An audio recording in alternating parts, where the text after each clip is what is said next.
E o senhor mostrava uma visão com o presidente dessa república. Pastora Nadir é levada a um inferno por Deus e crava sem medo de errar: no inferno eu vi Lula e Bolsonaro.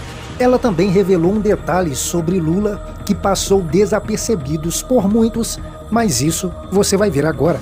Se você quer ficar por dentro de tudo o que acontece no meio gospel e também na grande mídia, se inscreva agora em nosso canal, ative o sininho e coloque para receber todas as nossas notificações, dê um toque no botão curtir para nos apoiar e sem muita demora, vamos ao vídeo. Pastora Nadir é muito conhecida nas redes sociais pelo seu suposto relacionamento íntimo com Deus. Ela já foi tantas vezes ao inferno que é considerada por muitos a conselheira oficial do diabo. Desta vez, a pastora Nadir veio às suas redes sociais e disse que foi convocada mais uma vez por Deus a uma passagem ao inferno e lá ela viu Lula e Bolsonaro. Mas os detalhes dessa visita você não tem noção do que aconteceu e é tudo isso que você vai ver agora. E o senhor mostrava uma visão com o presidente dessa república que ele morria. E Deus abriu um telão assim e me mostrava o inferno. Eu não fui arrebatada. Foi um telão que Deus abriu na minha frente e me mostrou ele descendo aos abismos eternos. Chegava lá no inferno, Satanás estava à espera dele e ele chegava com um pedaço de papel e uma caneta. Em seguida, né? Chegava o Bolsonaro com os olhos cheios de sangue, aqui na cabeça saindo sangue, passando pela orelha dele, indo pingando no ombro. E ali eu não vi para que lado ele ia, para o inferno, eu não vi tortura do Bolsonaro. Ele chegava ali, eu dizia para Deus assim: ele também aqui no inferno? Aí o Senhor disse que ele nunca entregou o seu coração verdadeiramente a Deus. Ele nunca fez a confissão sincera, aceitando Jesus como seu Salvador. Ele não fez de coração nas igrejas por onde ele passou. Ele não é crente em Jesus Cristo. Isso o Senhor me disse. E ele ia parar no inferno. Isso eles estão aqui ainda em vida e as suas almas fulguram no inferno. E o Senhor me deu essa visão desse presidente. E ali ele chegava e chamava Satanás de cara. Dizia assim: ó cara, eu fiz mais do que todos os outros presidentes que já houve nesse país. Então Satanás pegava uma caneta metalizada de 1,5 m a 2, como uma vara comprida, e cravava nas costas desse presidente. E ali jogava ele a uns 50 metros ou mais de distância. Jogava assim com ele cravado naquilo. E ali ele voltava como um imã para onde estava Satã. Pegava a caneta e dizia: ó cara, olha aqui as canetadas que eu dei. Mostrando um papel e a caneta. O diabo não tem misericórdia de ninguém, irmãos. Ele está ali para judiar das almas, para torturar.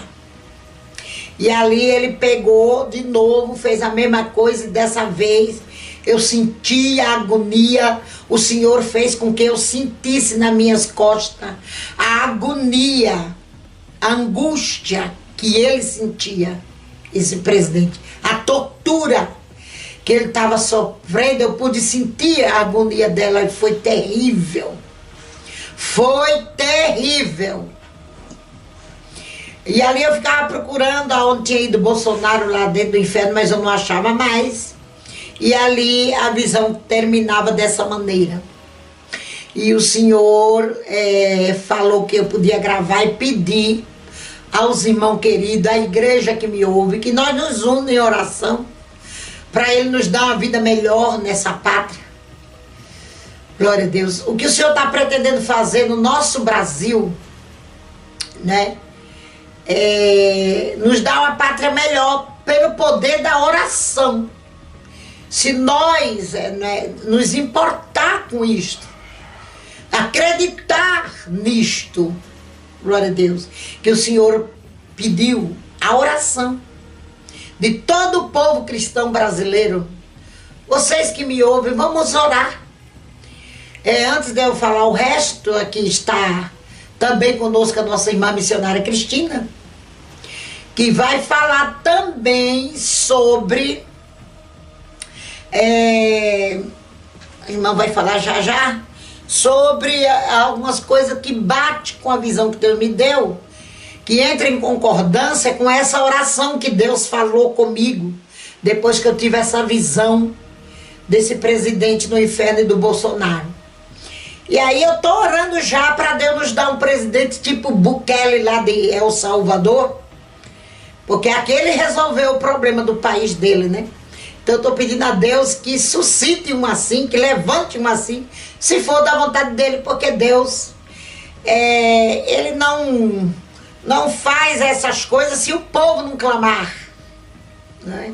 Se o povo não clamar, por isso, não se importar com isso, o Senhor também deixa o povo viver como quer, e deixa a pátria andar por aí na mão desses malfeitores, desses partido das trevas, que é das trevas mesmo. E ali o Senhor dizia que queria fazer isto, mas a igreja, os cristãos, tinham que orar. Viagens ao inferno não é uma coisa exclusiva da pastora Nadir. Agora nesse vídeo você vai ver o testemunho de um pastor que disse que sofreu um acidente, teve uma morte cerebral, foi levado ao inferno e contou tudo o que viu. E você vai ver isso agora. O que eu mais quero é que um dia eu não lembre do que aconteceu e aonde eu tive. Eu cheguei até a falar para Deus que eu nunca mais ia contar. Cheguei a passar mal em cima do altar, porque eu revivo tudo de volta. Mas como Deus tocou no coração do missionário, e eu sei que vai edificar a sua vida, é forte, é muito forte. Irmãos, e hoje aqui, como nós lemos na Bíblia, que quando nós ouvir a voz de Deus, não é para nós endurecer o nosso coração. Hoje, através desse testemunho, Deus vai falar com alguém aqui. Você está passando luta, o inimigo lutando para tirar você da igreja, tirar você da presença de Deus, afastar você do caminho que está levando ao céu. Mas por causa da incredulidade, muitos, milhares, não conseguiram entrar. Eles acharam que iam entrar na terra prometida, mas o engano do pecado e a incredulidade, eles não puderam entrar por causa dessas duas coisas. Irmãos, dia 7 de agosto de 2001, eu tive um acidente grave, ali na cidade de São José, chegando em São José, ali no sinaleiro do Bradesco, era 8h30 da manhã, estava indo para Curitiba, eu tive um grave acidente. Até eu dei as fotos lá para o Kleber, não sei se você vai conseguir passar, do carro ali, tudo esmagado.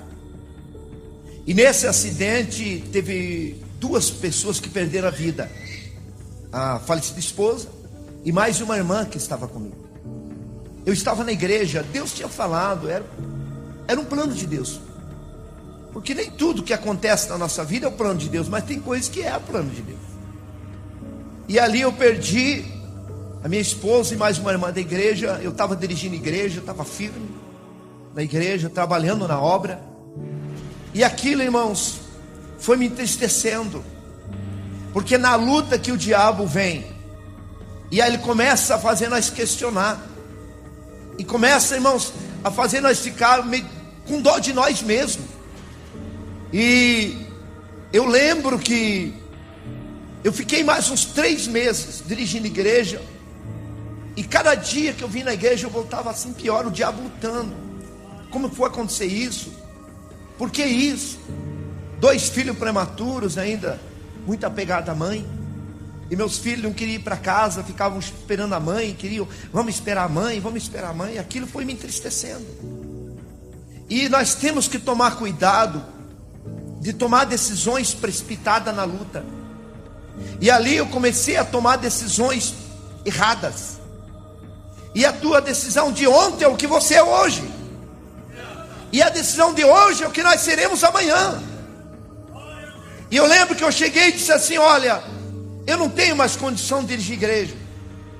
Assuma tudo aqui, eu não quero mais, eu vou cuidar dos meus filhos, vou cuidar de mim, eu não estou em condição. E eu entreguei tudo e voltei para minha casa. E ainda eu continuava vindo na igreja de vez em quando. E eu fui me entristecendo cada dia mais. E um dia eu tomei uma decisão pior da minha vida. Eu fechei a minha Bíblia de madrugada e joguei a minha Bíblia com tudo em cima do guarda-roupa. E falei: eu nunca mais prego o evangelho. Indignado, revoltado, porque o diabo vai se aproveitando. E ele fala na nossa mente, porque dentro da nossa mente é um campo de guerra. Será que vale a pena eu estar na igreja? Será que vale a pena? Os irmãos me abandonaram. Eu queria todo mundo em volta de mim. E eu comecei a ficar aquele crente dodói. E um dia eu disse: não prego mais. E aí, quando eu joguei a Bíblia, irmãos, o Espírito Santo saiu da minha vida. Eu senti ele sair. E eu fiquei uma pessoa tão vazia que não tinha mais sentido a minha vida. Eu fiz até propósito, orei, mas ele não voltou. É por isso que diz a Bíblia no livro de Efésios 4:30: não entristeça o Espírito Santo que foi dado para vós. Como que entristece? Tomando decisões erradas, entregando o que Deus deu, saindo fora do propósito de Deus. E aí eu não tive mais força. Tentei ir para a igreja, eu entrava um pouquinho, eu saía chorando. E eu falei: eu nunca mais vou para a igreja. Fazia 9 meses e 3 dias do primeiro acidente. Eu tive o segundo acidente. Porque ali, irmão, no primeiro acidente, meu carro moeu. O caminhão bateu, tombou em cima. Eu fiquei 1h30 embaixo do caminhão, esmagado, engolindo areia, o caminhão carregado de areia. Mas só que trincou um fio de costela. Eles me queimaram as costas, cortando a ferragem. Mas quando eles endireitaram o assento, ainda eu falei: tirem ela. Eles: não, ela não tem mais jeito. E as duas que estavam junto comigo foram a óbito. Mas dia 10 de maio de 2002, eu estava já fracassado, sem ceia. Fazia 9 meses e 3 dias exatamente do primeiro acidente. Ainda eu cheguei no trabalho, eu estava construindo, ali em frente à prefeitura, do Bingo Palácio Centro, construindo 1.200 metros. Tinha 52 funcionários. E eu cheguei no trabalho, Deus ainda usou o irmão Rubens, que era um funcionário. Chegou e falou assim: pastor Valmir, por que você não volta para Jesus? Volta. Ele me abraçou e ele chorou: volte para Jesus, pastor. E eu falei para ele: onde você vai pregar hoje? Mas para ele parar de falar. Eu não queria que falasse mais em igreja. Eu não queria, eu estava indignado, revoltado. E ele disse assim: volte, rapaz, eu estou sentindo que a tua vida, tuas oportunidades estão se findando. E ele falou: não, eu vou pregar lá em Contenda. Eu falei: então eu vou lá, eu vou reconciliar. Mas para ele parar. E 11h30 eu estava em cima do telhado, ajudando a cobrir. Quebrou a telha, eu caí uns 8,70 metros. Quando afundou a minha perna, porque eu estava sem cinto, ajudando. Ali eu era responsável pela obra, andando por cima das tábuas. E tinha um servente que estava levando as telhas, sofrendo. E eu peguei de um lado e disse: não, vamos levar. E quando nós ponhamos aquela telha em pé, deu um vento, foi o próprio inimigo. Me desequilibrou e eu saí de cima das tábuas, pisei na telha e a telha quebrou. E quando afundou a minha perna, eu já gritei: meu Deus, eu vou morrer, e estou desviado. Porque eu sabia a altura que eu estava. E foi quebrando e eu vim.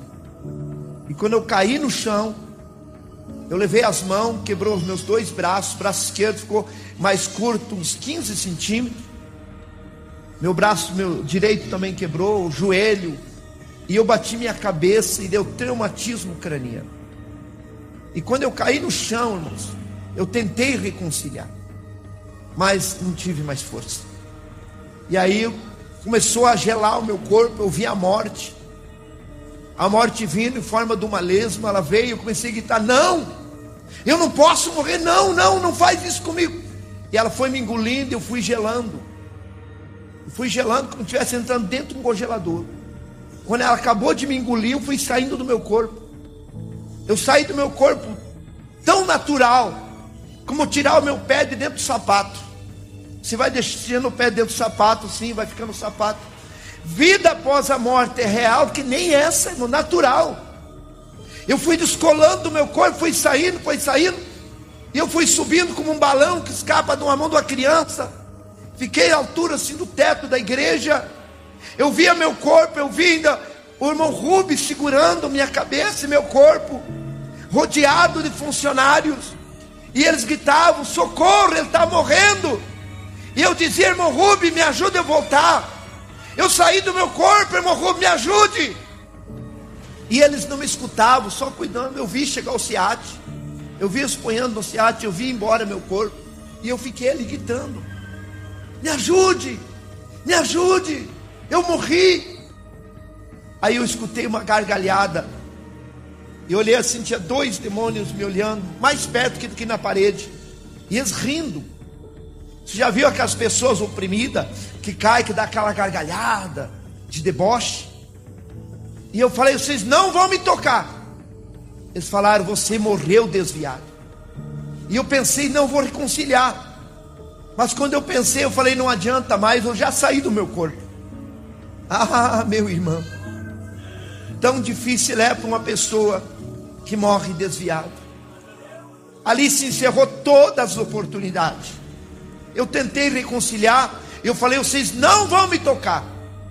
E eles vieram, eles não têm dedo, era como umas unhas, umas garras no lugar dos dedos, aquela cabeça de cachorro, parecia uma pessoa, um homem, mas cabeça de cachorro. Eles vieram e eles cravaram as unhas, me pegou assim por trás, cravou as unhas no meu peito, e eu não tinha como me mover. Eu fiquei quietinho de tanta dor, e eu dizia: não faz isso comigo. E eles rindo e dizendo: você morreu desviado, agora não tem mais jeito. E eles me levaram e me jogaram dentro de um poço, um túnel muito grande, era mais do que as quadras inteiras. E eles me jogaram como quem joga um saco no lixo assim. E eu fui caindo. Os irmãos veem que a vida é tão real, que eu dizia: é um pesadelo.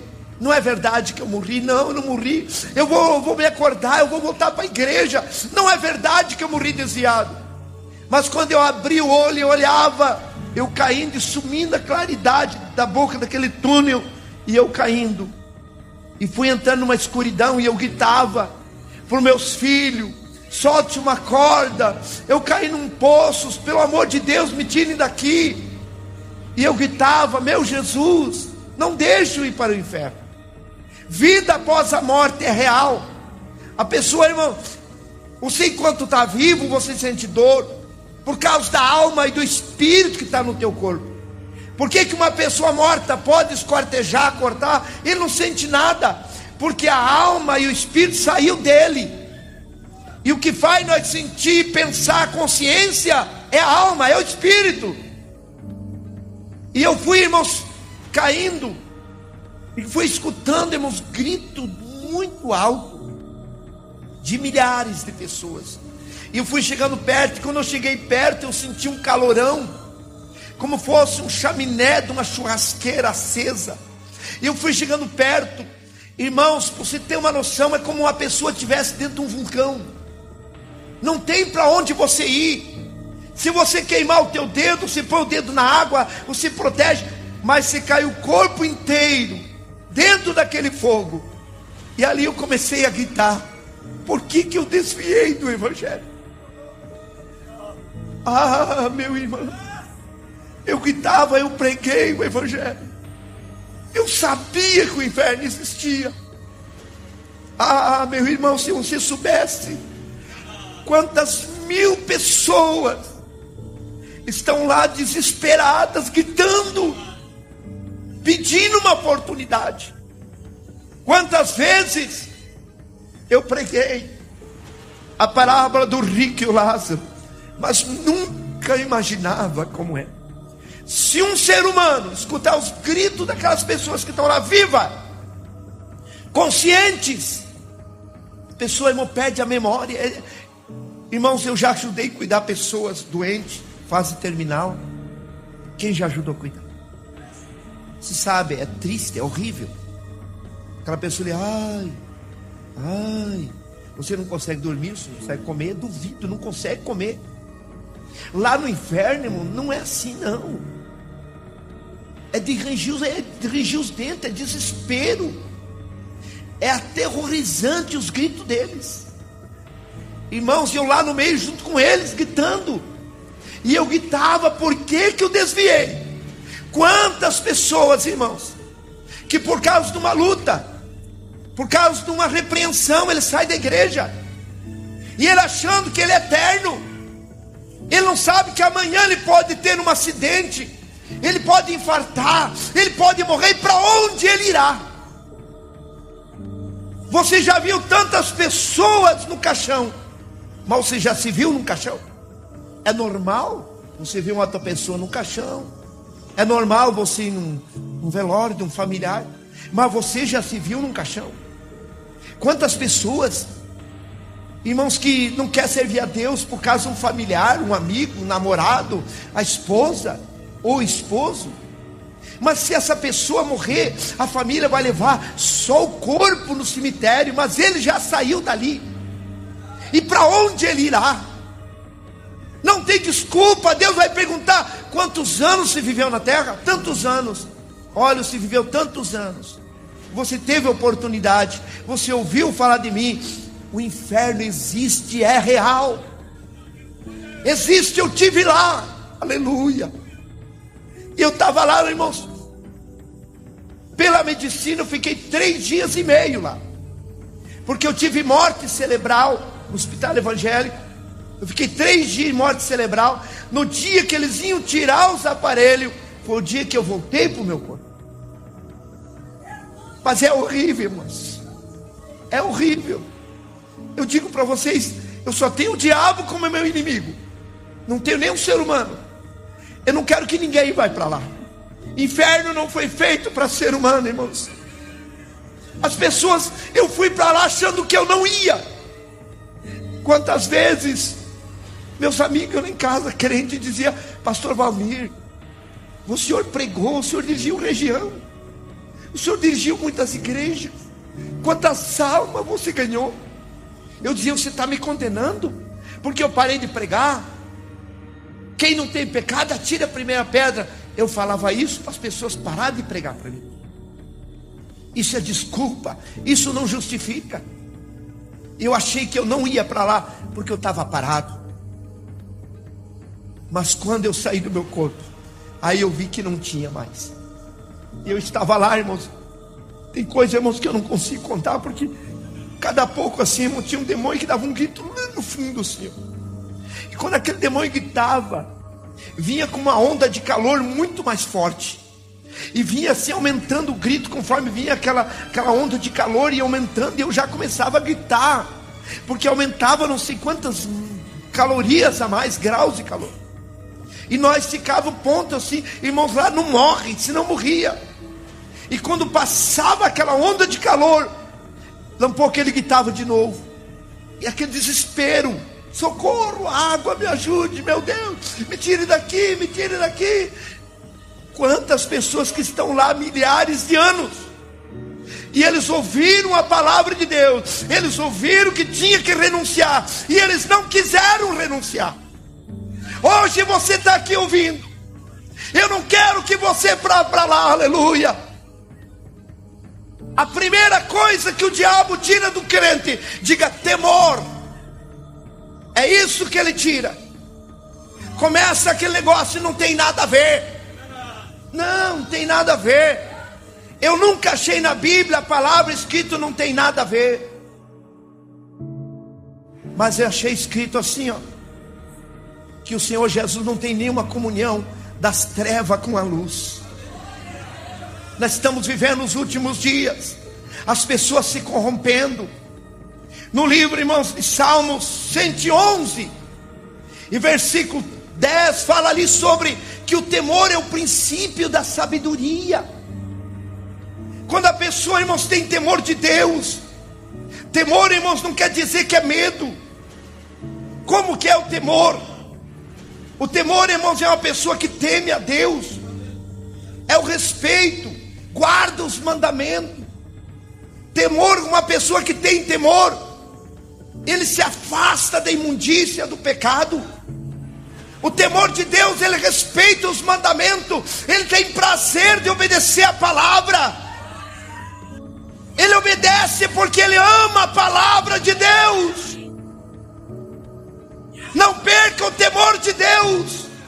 Se você perder o temor de Deus, o adultério não é mais pecado. Se você perder o temor de Deus, a fornicação já é um prazer. E o pecado vai ficando tão normal que para ele é a mesma coisa, não sente nada. E se ainda o pastor repreender, ele está cheio de razão. Não, mas aquele ali, aquela lá, aleluia. O Senhor está falando contigo, volta ao primeiro amor. Lembra onde você caiu. Se era antes adultério é pecado, meu irmão. Quantas pessoas que hoje vivem na internet, vivem na pornografia. Chega em casa às escondidas, a esposa dormindo e ele lá no, irmãos, no Face, no WhatsApp, mandando foto, recebendo foto, ou entrando no site. Deus conhece o teu coração. Deus está te assistindo, minha irmã. Vai para o motel e continua querendo fazer a obra de Deus. O missionário não vê, os pastores não vê, mas está filmado para o dia do juízo. Você vai se desesperar quando você sair do teu corpo. Não valeu a pena. Por que eu fiz isso? Aleluia. Deus te chamou para a santidade. Deus te chamou para a santidade. Eu não quero, e Jesus não quer que você vá para lá, mas é a tua escolha que vai prevalecer. Apocalipse diz assim: ó, guarda o que eu te dei, para que ninguém tome a tua coroa. Eu achava que eu não tinha perdido, eu já estava perdido. Eu achava que não estava desviado e já estava desviado. Faça um exame de consciência hoje. Ainda há tempo de você consertar. Ainda há tempo de você abandonar. Aleluia. Não deixe a arrogância tomar a tua salvação. Se humilha, porque aquele que se humilha será exaltado. Não adianta você esconder. 3 coisas não perdoa pecado: silêncio, tempo e distância. Pecar e ficar quietinho, esconder, não perdoa pecado. Está tudo dentro da pessoa, está tudo gravado na consciência. E a tua consciência é a testemunha de Deus. Você sai do teu corpo, já você começa a confessar: meu Deus, eu morri desviado, eu fiz isso, eu fiz aquilo, eu só fiz coisa errada. Aleluia. Mas o Espírito Santo hoje está dizendo que Ele quer apagar os teus pecados. Aleluia. Guarda o que eu te dei, diz o Senhor. Guarda o que eu te dei, para que ninguém tome a tua coroa. Lama Surianda. Oh, Lama Suricalamanai. Aleluia. Muitas pessoas vão ver que está perdido quando ele morrer ou quando Jesus voltar. Quando ele escutar o toque da trombeta, ele vai se esconder, ele vai para o banheiro. Se ele estiver na empresa, ele corre, ele vai se esconder. Meu Deus, Jesus veio. E aí ele vai se arrepender. Ainda bem que Jesus não veio. Ainda bem que você não morreu, você está aqui, há uma saída. Aleluia. Diga glória a Deus. Não é hora de nós brincar de ser crente, meus irmãos. Não é hora de você brincar de ser crente. Nós estamos vivendo os últimos dias. O mundo entrou dentro de muitas igrejas. Ainda bem que na visão missionária não entrou. Ainda há santidade, ainda há compromisso. Não deixe o mundo entrar no teu barco, porque ele vai afundar. Aleluia. Levante a tua mão e diga: meu Deus, me dá temor. Isso é muito sério, irmãos. Isso é muito sério. Não podemos perder. Você pode perder amigos, você pode perder emprego, você pode perder bens material, mas se você tiver temor de Deus, Deus acrescentou em dobro do que Jó tinha. O inferno é real. Eu estava lá, irmãos, eu escutei um estouro como um relâmpago, escutei um grito: Valmir! E me pegou nesse braço esquerdo. Saímos no claro do mundo, poucos segundos. Eu gritava de dor, eu chorava, eu gritava de dor. Ele me segurava como um cisquinho na mão dele, um grão de areia. Eu lembro que eu pensei: eu vou olhar, é Jesus. Quando eu pensei em olhar, ele me virou e me tampou com a sua mão para mim não ver. Se você chegou até o final desse vídeo, se inscreva em nosso canal, ative o sininho e coloque para receber todas as nossas notificações. Dê um toque no botão curtir para nos apoiar. Esse é o canal Mover Gospel e eu espero por você aqui no próximo vídeo.